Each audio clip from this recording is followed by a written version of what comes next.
We got to make this thing happen. Ladies and gentlemen, you know him as Moff Gideon. Give it up for Giancarlo Esposito, everyone. Give it up! Hello, hello, hello!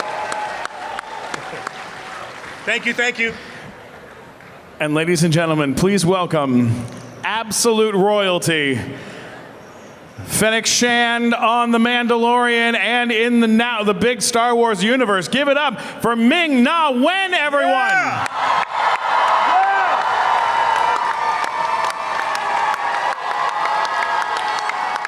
Yeah, baby. Wow, right? Love you too.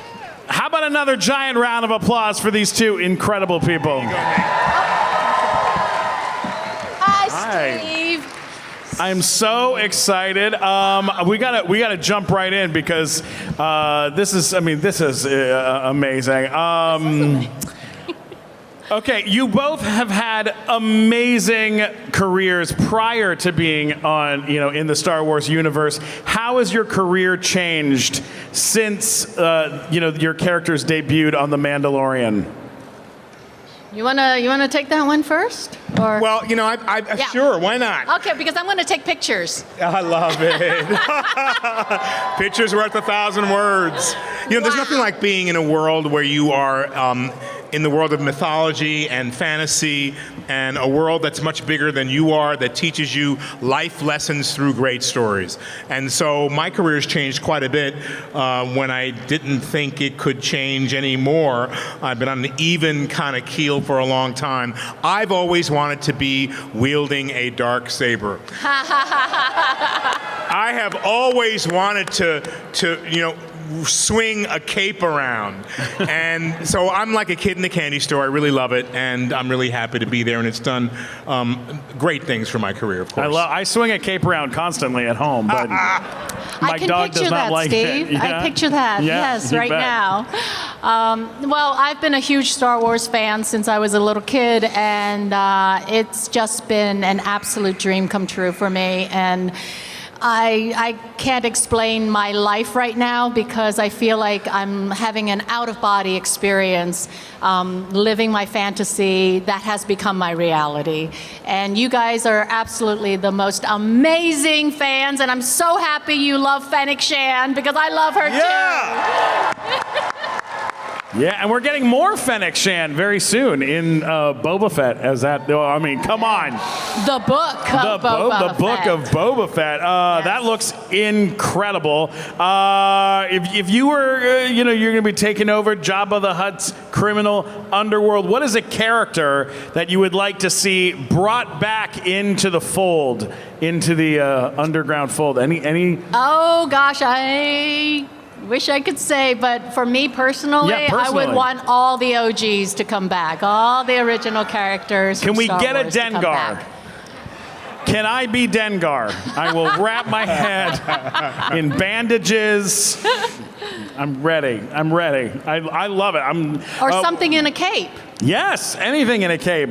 Giancarlo, what about you? Is there a character that you would love to see back in the world? Well, I have to say that I like the OGs as well. I do believe that all of the earlier characters that were in the films, we have an opportunity to bring some of them back, but I can't say any more than that either.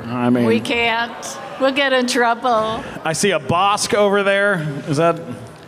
Oh no, that's just a guy. That is awkward. That is so sorry for that. Moisturizer. You have both been recently inducted into the superfan cosplay group, the 501st Legion. Where's our 501st? Oh! Yeah, baby. Yeah. What was it like having them on set? To have super fans on set as a part of the show, when they've been there, what was that like? It's, I think because we're all such huge Star Wars fans, they brought on their authentic Stormtrooper costumes and other costumes, and it's amazing the details. there was nothing that needed to be changed, and they knew exactly what they needed to do. They knew exactly how to pose. They knew exactly how to hold their weapons, and then they knew exactly how to get shot, because stormtroopers get shot all the time. It's an amazing experience to have and to hear the stories afterwards on my first day of shooting, going out and being taken to a world that was surrounded by shipping containers, so people couldn't send drones in and take photos. And then to have all of these members of the 501 who I didn't know they were 501s. I thought they were just actors, and they did their job incredibly, seamlessly. Absolutely perfectly. And then in speaking to them, I realized that at least a third of them, maybe I'm exaggerating a little bit, but many of them were women. Yes. And I went, yeah, baby. Yes. And then I come to find out that they were put on a bus, not told where they were going, told they were going to some benefit or something, had no idea they were going to even be in our show, and that really tickled me as well. But what got me the most was that they carried themselves with such great professionalism, and I've since been hanging out with the 501s in Oregon and around the country, and what you do as a 501 is the most amazing gift that you give to society. Going to children's hospitals, going to orphanages, really bringing joy into people's lives. I am a champion of the 501. Yeah. Love it. Well said.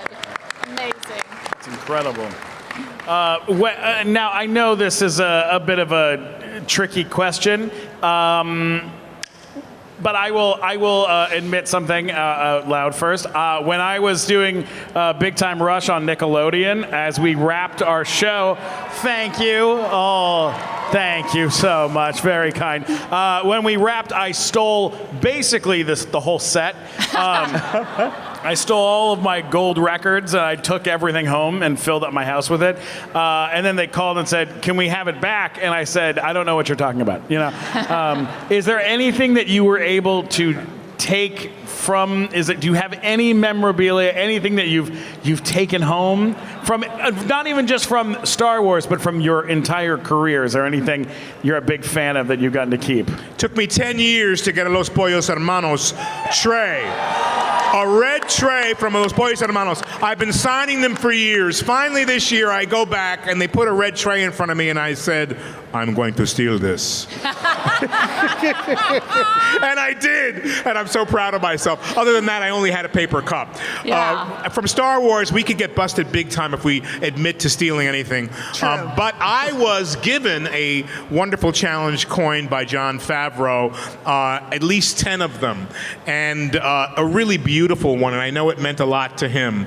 And so I have since given each one of them away. And I got to the last one, and it was for a young boy. He was 8 years old, and I thought of this boy in my mind after I had my morning meditation, and I thought, this is your last one. And I thought, give it away. Give it away, because it's a big circle. When you give things away and you are in service, they'll come back to you tenfold. Don't you just love this guy? He's just amazing. I'm more selfish. No. I love you. I am such a hoarder. But I will learn from you to be more giving. I give in other ways. But, with Agents of S.H.I.E.L.D., I did get... Yeah. I got to keep all of her many different outfits. At the very end, make friends with your costumer, and so I have a few of those things. I love the clothes, because for me the clothes really, really creates the character and helps me to become that character. As far as my Fennec outfit, boy, that's going to take some doing. So we'll see. We'll see if I can get it. Yeah, with clothes, you put a lot of energy into those clothes. Yeah. And you want to be able to hold on to a couple of pieces and stuff like that. Oh, yeah. I get it. I totally get that. Now, okay, the end of this past season of The Mandalorian brought the return of Luke Skywalker. it was an emotional moment for fans and for and for, I'm sure, for the cast. What was that like? Can you talk about it at all? I mean, now it's kind of out in the open. People know about what it was like, but can you tell us a little bit of what that felt like? I mean, we all have very different stories about it, but ultimately it was truly one of those surreal moments where he, is there and he is not at the same time. But for me, the most essential moment was seeing videos of the fans crying, gasping, jaw-dropping. It just brought back so many memories for me when I used to go to the theater and watch Star Wars and have those moments. And to have been a part of that is truly the most incredible gift in my life and in my career. So we're bonded. We're all bonded from that one very spectacular moment. Yeah, it's amazing to be a part of such a huge franchise that enhances your imagination, that brings about and throws back to when you grew up. We, as many of you and some of your children, are rediscovering what Star Wars really is and why does this show really work and have such a deep impact on us, because our show, Mandalorian, has returned to the mythological elements that teach you about morality, that teach you about right and wrong, that give you a choice and show you what the right thing to do is. So part of me is a fan, because in my youth, and I saw those early movies, they really were literally, and pardon the pun, out of this world. And they were a great gift to me. In a galaxy far, far away. In a galaxy far, far away. And so they give us the opportunity to be fans too. So that moment is overwhelming when you're able to be there and be working with someone that you, and a story that galvanized you when you were young. To be in that mix is like a dream come true. Yeah. Absolutely. I mean, when I saw that moment in the show, I was feeling good. I was like, God, this is such an amazing ending. What an amazing moment. And then when the reveal happened, and I think we all kind of were hoping that it would happen, and then when the reveal happened, tears shot out of my eyes like an anime character. I am a 42-year-old grown man, and I was just like, bing, bing, bing, bing. I just could not handle it. It was really big, and it was amazing that they were able to like heal so much stuff and put so much together for something that we love so much, Yeah. It's and amazing. Like Jon Favreau, Dave Filoni, Peyton, who directed that episode. It's really an incredible collaboration, but they're the nerds themselves that grew up with Star Wars, and their respect and understanding of it really propelled that moment, I think. Absolutely. So now you have both had posters, T-shirts, action figures. What is your favorite bit of merch that has come out that you just that you had to get? all of it. Again, I'm the hoarder. What about from other things aside from Star Wars? Any other merch or pieces that have popped out that you're like, I had to get this? Oh, gosh. Well, for me, it took me a month and a half, 2 months, maybe even longer than that, to get the package Moff Gideon T-shirt and pop doll in my size. Nice. Everybody a medium in the world? Yeah. It took me about 3 or 4 months to find that, and I love that. And then, I'm very fond of the Gus Fring pop dolls, 166, 167 of Gus Fring as well, which I think are very hard to find now as well. Yeah. I think I may have one of those left. But it's exciting to be able to get things that are relatable, that remind you of such a wonderful experience that you've had on the show. And what's so crazy is that my son, who just turned 16, he started watching Breaking Bad, and he loves Gus. He actually dressed up as Gus in the apron with the hermanos.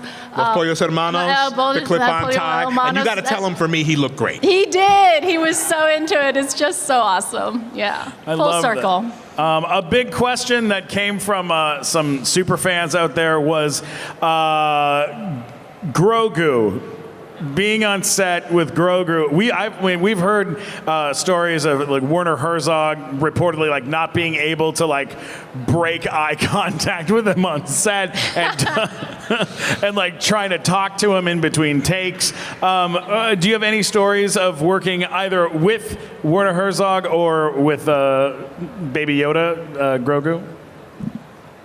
I hate working with Baby Yoda. He steals every scene. Never work with kids, animals, or Baby Yoda, Grogu. Yeah, so when Baby Yoda was presented to me by John, we walked by a rolling tray, and we were halfway by. And he said, "You want to meet the baby?" And I went, "Yeah." And he whipped off the canvas cover on the baby, and just then the puppeteer was coming over, and you want to see him move? And I looked at this, and I went, scratched my head, and I looked at John, and I said, "That's the star of the show." Sure is. And he has such an entourage. He is such a diva. Totally. All right, like he's got like 6 people with him all the time. I love that so much. That's amazing. Anything about Favreau that you can tell us about working with Mr. Jon Favreau? I think John's a genius. I really do. He's really big hand for Favreau. Yeah, seriously. For Dave Filoni. Yeah, Filoni. So good. John, is someone who has thought it all out, written it all, producing it, directing, guiding the directors. But then, in my scenes with Baby Yoda, I realized that, there was room. And he allowed me to realize there was room to play. And so I never change any of the words or try to improvise at all. But with that baby, I felt compelled to.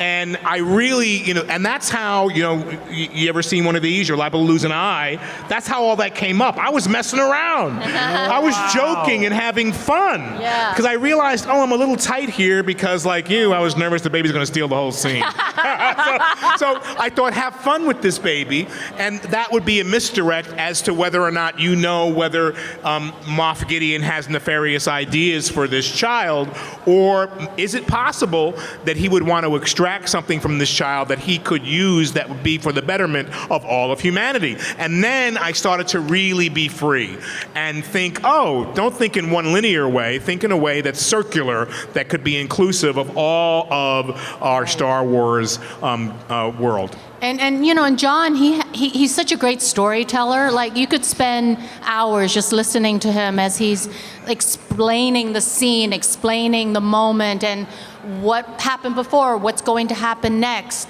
And as an actor, it really fills a lot of the blanks. But he does allow you to play. Like, I remember that now this iconic moment with Boba Fett, on the throne of the previous dude that no longer exists, Right. Jabba.